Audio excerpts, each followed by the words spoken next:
그런 지역이 어디일까요? 그럼 결국은 네, 안녕하세요. 매일경제 홍정원 기자입니다.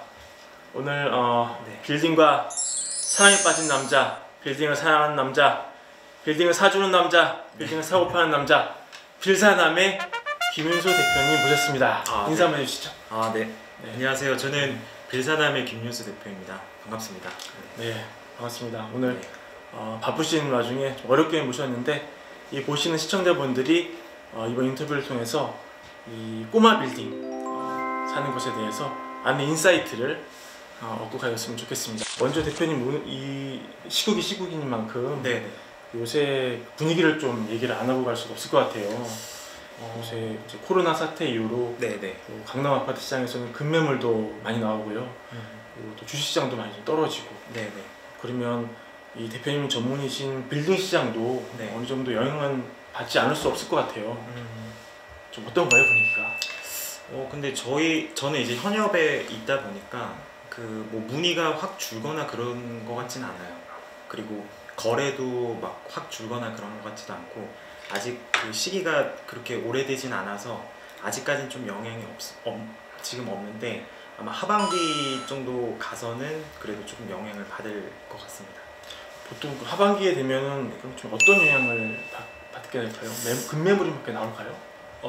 급매물이 아무래도 나올 가능성이 좀 크고요. 그리고 워낙 지금 자영업자분들이 힘드셔가지고 임대료를 밀리는 그런 임차인들이 굉장히 많아질 것 같아요. 그럼 이제 그 임대 수익으로 생활하시던 이제 건물주분들은 아무래도 가격을 좀 저렴하게 해가지고 매물로 좀 내놓으실 것 같아요. 지금이 좀 사기에는 되게 좋은 타이밍이라고 좀 보긴 하거든요. 그러니까 꼬마 빌딩이 2015년부터 가격이 굉장히 많이 올랐어요. 얼마나 올랐습니까?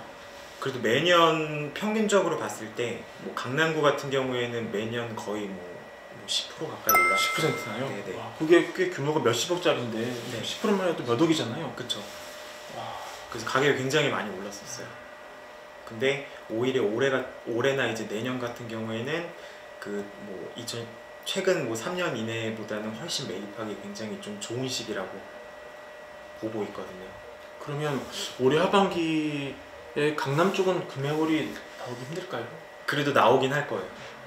나오긴 하는데, 문제는 뭐냐면 급매물이 나와도 이걸 결정할 만한 그런 정도의 좀 노하우는 가지고 있어야 되거든요. 미리 준비를 해야 되는데. 미리 준비를 하고 있어요. 돈도 챙겨놓고 급매물이 나왔을 때 바로 현금 지를 수 있는. 그렇죠.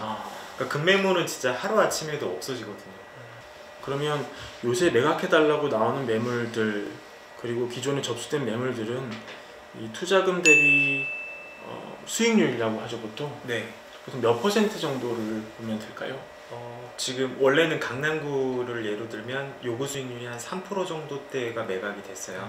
근데 최근에 이제 기준금리도 좀 많이 내려가고 그래서 뭐 지금에는 지금 2% 뭐 후반 정도도 팔리고 있거든요. 그리고 서울시 외곽 쪽은 거의 한 4%대, 3-4% 정도 되는 게 이제 빌딩이 매각되고요.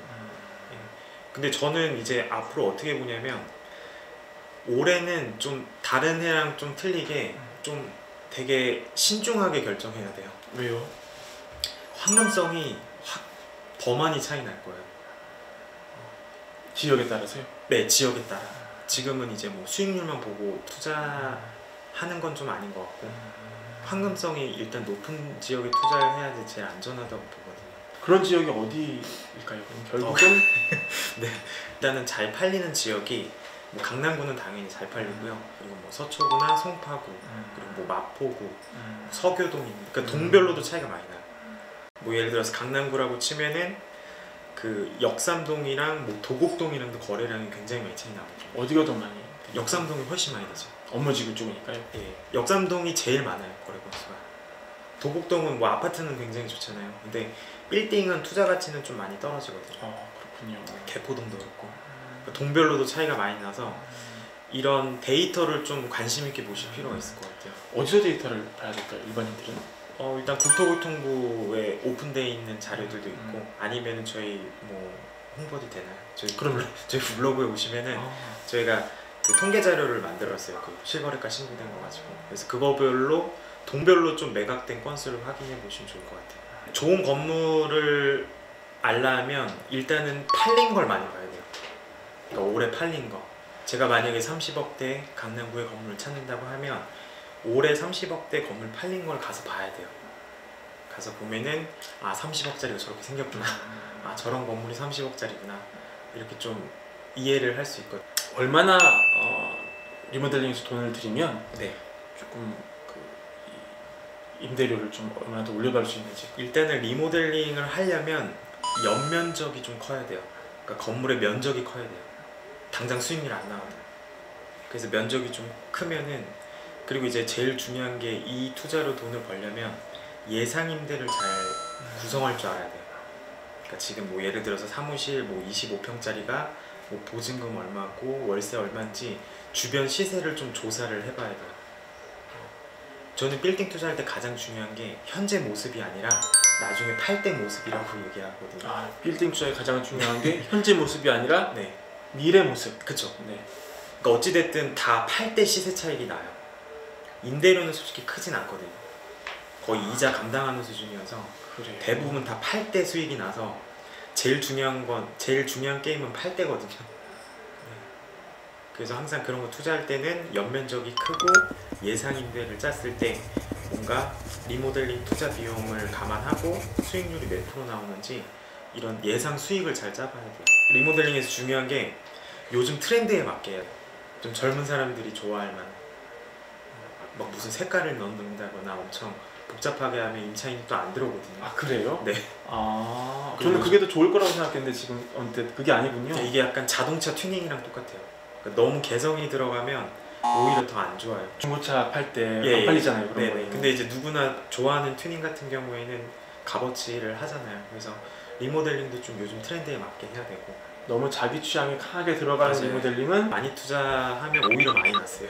강남 기준으로 한 30억짜리 빌딩을 샀을 때 평균 리모델링 비용? 연면적이 한 100평 정도 한다고 치면은 한 뭐 3, 4억 왔다. 엘리베이터 넣으면 또 별도고. 엘리베이터 넣으면 좀 더 비싸고요. 네.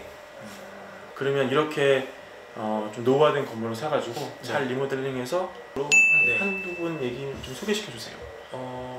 일단은 제가 말씀드렸던 그 2, 30억에 사가지고 50억대에 파신 분들은 굉장히 많아요. 그러니까 그 우와. 금액대가 제일 잘 팔리거든요. 그래요? 그러면 단순 시세 차이만 뭐 20억, 30억이잖아요. 네. 근데 이제 거기서 세금이 나가요. 세금은 보통 얼마나 나간다고? 그러니까 이제 개인은 5억 초과면 42%인데 거기 10% 더 붙어서 46.2%. 법인은 근데 20%에 10% 붙어서 22%. 네. 그러면 이 빌딩 투자를 위해서 따로 법인을 내시는 분도 있어요? 네, 많이 있죠. 최근에는 원래는 한 3년 전만 해도 개인이랑 법인이랑 7대 3이었어요. 개인이 7, 예, 법인이 3. 법인이 3. 네. 근데 지금은 거의 5대 5 정도 돼요. 와, 지금 법인 설립을 굉장히 많이 하고 있거든요. 그렇군요. 대출이 더 잘 나오는 건 효과가 예, 일단 대출이 잘 나와서 그거에 대한 이점은 좀 있어서. 근데 법인의 경우에는 취득세가 중과돼요. 설립된 지 5년이 안 되면. 그래요. 근데 이제 처음 나가는 돈이 그렇게 있는 거지 나중에 팔 때 이게 취득가액으로 합산되거든요. 중과 세율은 몇 %예요? 그러니까 뭐 예를 들면 상가가 원래 4.6%인데 중과되면 한 9.4% 정도 돼서 거의 2배네요. 네. 근데 어차피 나중에 양도세 낼 때 까져서 아, 그렇겠네요. 그러니까 돈을 미리 내는 거긴 해요. 그러네요. 네, 여러분, 그러니까 상가를 사실 때는 개인 자격보다는 법인이 훨씬 유리하다는 법인도 사실을. 한번 알아는 보시면 좋을 것 같아요. 그렇군요. 그리고 어찌됐든 제가 보면은 사람들은 이걸 다 그냥 한 번만 생각해요. 근데 한 번에 투자만 얘가 한 번 그냥 법인을 딱 한 번만 하고 끝난다고 생각하는데 제가 봤을 때 이거 지금 몇 개의 게임이 있는 거거든요. 그러니까 보통 샀다 팔았다 또 샀다 팔았다 샀다 팔았다 계속 이러거든요. 그런 큰 사이클로 볼 때는 법인이 유리하긴 해요. 그렇습니다. 네. 그 법인의 명의로 다음 투자도 또 할 수 그렇죠. 있는 계속 건가요? 하는 거죠. 그리고 법인이 또 좋은 게 뭐냐면 장기 보유 특별 공제는 안 되긴 하지만 매입하고 난 뒤에 바로 다음날 팔아도 그냥 22%인 거예요. 그렇군요. 그리고 단일세율로 과세가 된다는. 제 개인 소득이랑 따로 분리를 해놓을 수 있어요. 제가 만약에 개인으로 사가지고 다른 소득이 있으면 이 임대 소득이랑 합산해가지고 과세되거든요. 그러니까 어떻게 보면 그냥 세금만 내다 끝나요. 그 세금 벌세 전략도 연구를 좀 많이 하셔야겠습니다.